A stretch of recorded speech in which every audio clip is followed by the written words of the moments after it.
보면 볼수록 특혜라는 생각이 강해지는데요. 새마을 장학금 특혜 폐지 시민회의 이국원 집행위원장과 함께 좀 더 자세한 얘기 나눠보겠습니다.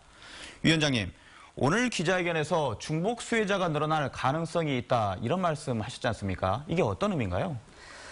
저희들이 자치단체를 통해서 받을 수 있었던 것은 한계가 있었습니다. 실명이 네네. 모두 공개된 것이 아니었기 때문에. 네네. 그런데 만약 시나 의회에서 자체 조사를 한다라고 하면 그 부분이 명확히 해소되리라고 봅니다. 그럼에도 불구하고 저희들이 오늘 밝혔던 것은 상당한 근거를 갖고 있던 것입니다. 예를 들어서 거주지 동의나 보호자, 그다음에 학생 이름, 그리고 학교 현황까지 어느 기준이 일치한 것을 확인했던 것이고, 네네. 비록 4년 동안의 이런 중백 수혜자가 나타났는데 그 기간이 만약 5년이나 10년이라고 한다면 그 숫자는 급격히 늘어날 가능성이 큽니다. 네, 그렇겠군요. 그런데 중복 지급, 이게 불법은 아니지 않습니까?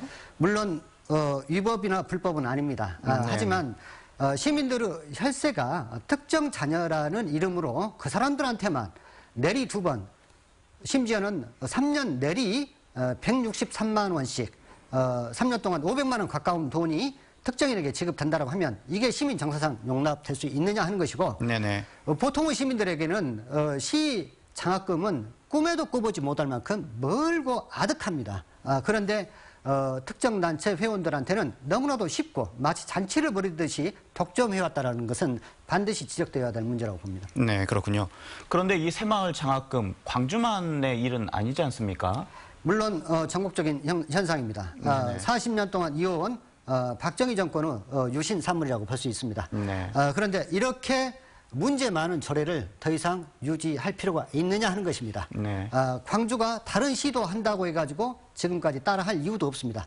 자치단체에 따라서는 상위법의 근거가 없기 때문에 얼마든지 다른 형태로 운영하고 있는 것을 확인할 수 있습니다. 서울시만 하더라도 1986년 이미 이 조례를 폐지한 바가 있고, 경기도와 제주도 경우에는 다른 장학금과 통합해서 관리하고 있습니다. 문제는 자치단체의 의지입니다.